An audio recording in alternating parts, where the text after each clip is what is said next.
नमस्कार, मैं हूँ संतोष कुमार द्विवेदी। आप सभी भक्तजनों का, श्रोतागणों का इस YouTube हमारे चैनल संतोष कुमार द्विवेदी ऑफिशियल में आपका बहुत बहुत स्वागत, वंदन एवं अभिनंदन है। सभी श्रोतागण, भक्तगण, आज हम आपके लिए बहुत ही एक रोचक कहानी लेकर के आए हैं कि गोवर्धन पूजा क्यों होती है और इसे क्यों मनाया जाता है। जी हाँ, तो आप ध्यान पूर्वक श्रवण करें। श्री कृष्ण भगवान का नाम लेते हुए आइए कहानी का श्रवण पान करते हैं कि गोवर्धन पूजा कब से आरंभ हुई। जिन्होंने अब तक हमारे इस चैनल को सब्सक्राइब नहीं किया है वो अवश्य हमारे इस संतोष कुमार द्विवेदी ऑफिशियल चैनल को सब्सक्राइब करें, वीडियो को लाइक करें और अन्य भक्तों के पास अवश्य से पहुंचाएं ताकि इस जानकारी का फायदा अन्य भक्तों को भी प्राप्त हो सके। तो आइए ज्यादा विलंब न करते हुए भगवान श्री कृष्ण का नाम लेते हुए सभी 33 कोटि देव देवताओं के चरणों में शीश झुकाते हुए आइए कथा श्रवण पान करते हैं। जी हाँ, एक समय की बात है, त्रेता युग के बाद जब द्वापर युग लगा तो उस समय की बात है कि द्वापर युग में बाल रूप में कृष्ण भगवान विभिन्न प्रकार की लीलाएं कर रहे थे।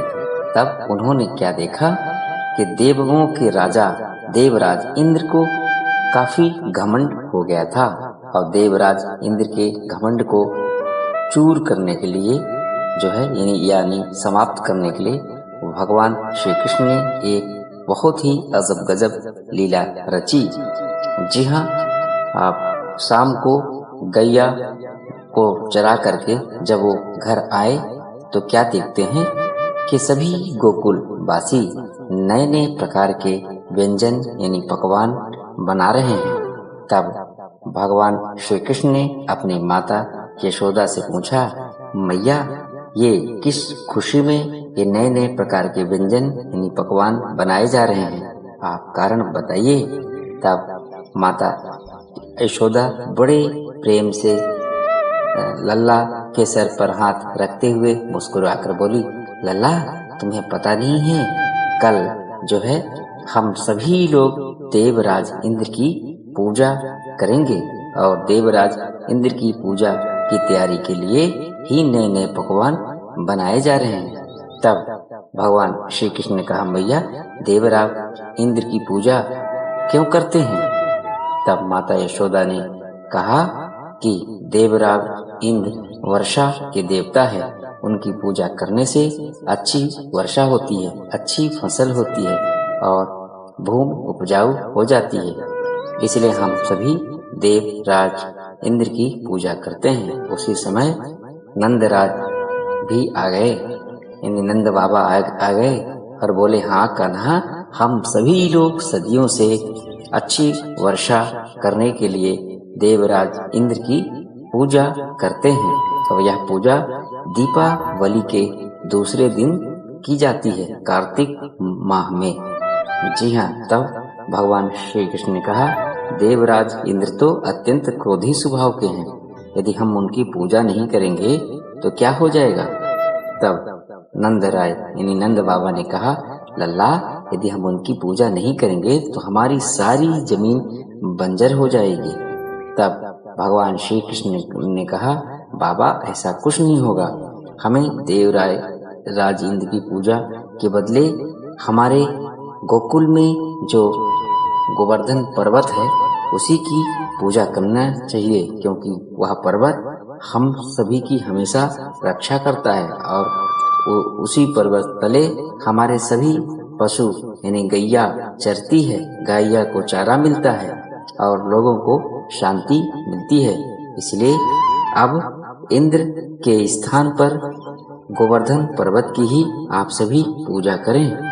तब नंद बाबा ने कहा, यदि ऐसा करेंगे तो इंद्र भगवान क्रोधित हो जाएंगे और हमें जो है मूसलाधार वर्षा का सामना करना पड़ेगा और यदि यूं ही चलता रहा तो ये भी हो सकता है कि वो वर्षा ना करें और हमारी सारी जमीन बंजर हो जाए।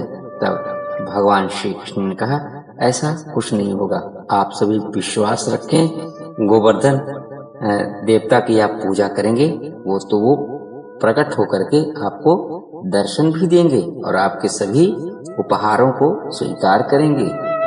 तब सभी गोकुलवासियों को समझा करके और सभी को गोवर्धन पर्वत के पास लेके आए और कहा, देखिए हम गोवर्धन पर्वत को आवाहन करते हैं, देखिए आपको, आप सभी को, जितने भी यहाँ नर नारी हैं उनको प्रत्यक्ष दर्शन देंगे। तब भगवान श्री कृष्ण ने गोवर्धन पर्वत को आवाज लगाया। तब गोवर्धन पर्वत भगवान श्री कृष्ण की आवाज सुनकर वहां तत्काल प्रकट हो गए और उन्होंने सभी गोकुल वासियों को आश्वासन दिया कि आप जो है हमारे तले हमेशा सुरक्षित रहेंगे। ये भगवान श्री कृष्ण की कृपा है कि वे हमें इतना मान सम्मान दे रहे हैं। मैं सदैव आप लोगों की रक्षा करता रहूंगा। और सभी को दर्शन दे करके प्रभु भगवान श्री कृष्ण को प्रणाम करके गोवर्धन के देवता अंतर ध्यान हो गए। जी हाँ, फिर इसके बाद सभी गोकुलवासी, सभी वृंदावन के ग्वाल गोपियां जो है उस दिन गोवर्धन देवता की पूजा किए। जी हाँ, गाय के गोबर से जो है गोवर्धन की मूर्ति बना करके, कृष्ण भगवान की मूर्ति बना करके और गाय को फूल माला चढ़ा करके और विधि विधान से पूजा की।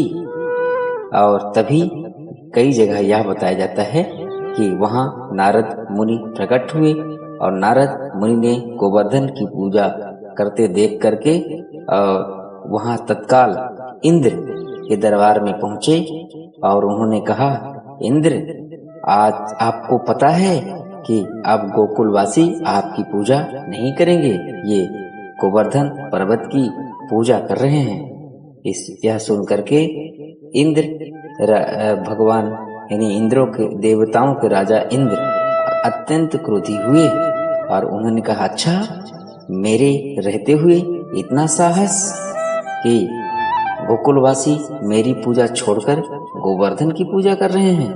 अब हम भी देखते हैं ऐसा कैसे होगा। तब क्रोध में आके इंद्र ने गोकुल और पूरे वृंदावन में जो है मूसलाधार बारिश आरंभ कर दी। तब गोकुलवासी मूसलाधार बारिश से बचने के लिए सभी भगवान श्री कृष्ण के पास आए और बोले, देखो लल्ला, हमने तुम्हारे ही कहने पर इंद्र की पूजा बंद करके गोवर्धन की पूजा किए, अब देखो परिणाम, अब हम कहाँ जाएं, इतनी मूसलाधार बारिश से कैसे बचें। तब भगवान श्री कृष्ण ने सभी गोकुल और वृंदावन के ग्वाल गोपियाओं को, नर नारियों को गोवर्धन पर्वत के पास लेकर के आए और अपनी सबसे छोटी अंगुली यानी कनिष्ठ अंगुली पर जो है गोवर्धन पर्वत को उठा लिया और चक्र सुदर्शन को आदेश दिया कि आप वर्षा को नियंत्रित करें गोवर्धन पर्वत के ऊपर रहकर, और शेष नाग को आदेश दिया कि आप गोवर्धन पर्वत की ओर पानी आने से मेड़ बनाकर रोके ताकि सभी गोकुलवासी सुरक्षित रह सकें और इंद्र के मूसलाधार बरसात का प्रभाव न पड़े। और सभी गैयाओं, बछड़ाओं को और बैलों को उसी पर्वत के नीचे रख दिया। तब कृष्ण भगवान की ऐसी माया थी जिसके परिणाम स्वरूप देवराज इंद्र ने 7 रात 7 दिन वर्षा की, लेकिन उसका कोई प्रभाव गोकुलवासियों पर नहीं पड़ा। 7 दिन वर्षा करने के बाद देवराज इंद्र ने सोचा, जाकर देखूं कि ब्रज धाम में क्या हो रहा है। अब तक तो वहां की जमीन जो है पूरी मलिया मेट हो गई होगी, प्रलय आ गया होगा। जब वहां पर देखे तो क्या देखते हैं कि वहां तो कुछ नहीं हुआ, वो तो पर्वत के नीचे सभी सुरक्षित है, पर्वत के नीचे एक बूंद पानी नहीं पड़ा। यह देख करके देवराज इंद्र बहुत आश्चर्य में पड़ गए और सोचे ये कैसे हो सकता है, ये दुष्कर कार्य कैसे संभव हुआ, कौन है जो इस प्रकार की काम करता है। और तब जो है वो अपना वज्र निकाल कर और देखा कि एक बालक पर्वत को उठाए हुए है। उस बालक को मारने के लिए जैसे ही अपना वज्र निकाला, उसी समय ब्रह्मा जी प्रकट हो गए। बोले, इन देवराज इंद्र, ये क्या कर रहे हैं आप जिस पर वज्र छोड़ने वाले हैं उस पर आपके वज्र का कोई प्रभाव नहीं पड़ेगा। ये कोई साधारण बालक नहीं है, ये साक्षात नारायण का अवतार है। श्री हरि विष्णु द्वापर युग में श्री कृष्ण के रूप में अवतरित हुए हैं और आपको जो ये अभिमान हो गया था उसी को तोड़ने के लिए ये कलाएं कर रहे हैं। जी हाँ, यह सुन करके इंद्र काफी लज्जित हुए और उनको अपनी भूल का एहसास हुआ। तब देवराज इंद्र ब्रह्मा से बोले कि ब्रह्मदेव, मुझसे तो बहुत बड़ी भूल हो गई, मैंने प्रभु को पहचाना नहीं और ये भूल कर बैठी, अब कैसे हमारा उद्धार होगा। तब ब्रह्मदेव ने कहा, आप जाइए श्री कृष्ण के शरण में, वही आपका उद्धार करेंगे। वो काफी दयालु हैं और आपकी भूल को तत्काल क्षमा कर देंगे। उसी समय जो है इंद्र देवता जो है भगवान श्री कृष्ण के सम्मुख आ गए और उनके चरणों में पड़ गए। त्राहिमाम त्राहिमाम त्राहिमाम करने लगे।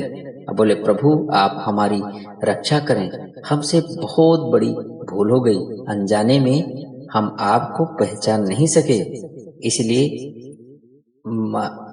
जो है अत्यधिक क्रोध मैंने किया और आप तो दयालु हैं, भक्त वत्सल भगवान हैं, आप तो सभी की भूल को क्षमा करते हैं, कृपया हमारे भूल को क्षमा कीजिए और इस तुच्छ भक्त को अपनी शरण में लीजिए। तब भगवान श्री कृष्ण ने देवराज इंद्र की भोलेपन पर बहुत प्रसन्न हुए। बोले, इंद्रराज, कोई बात नहीं, ये तो हमारी ही माया का पर्दा था जिसके फलस्वरूप मुझे कोई पहचान नहीं पाता है, इसमें आपका कोई दोष नहीं है। किंतु आप ध्यान रखिए कि अपनी पूजा करवाने के लिए भक्तों को कभी विवश नहीं किया करिए और कभी भी क्रोध ना किया करिए। क्रोध से व्यक्ति की कीर्ति नष्ट हो जाती है। चलिए, मैंने आपकी इस भूल को क्षमा किया।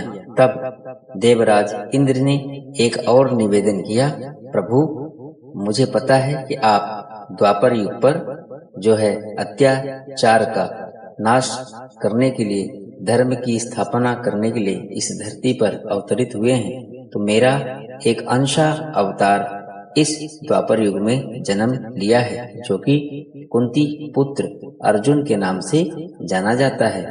आप हमारे ऊपर कृपा करें, हमारे इस अंशा अवतार अर्जुन को सदा अपने शरण में लीजिएगा और उसका उद्धार कीजिएगा और समय समय पर उसकी रक्षा कीजिएगा, यही आपसे विनती है।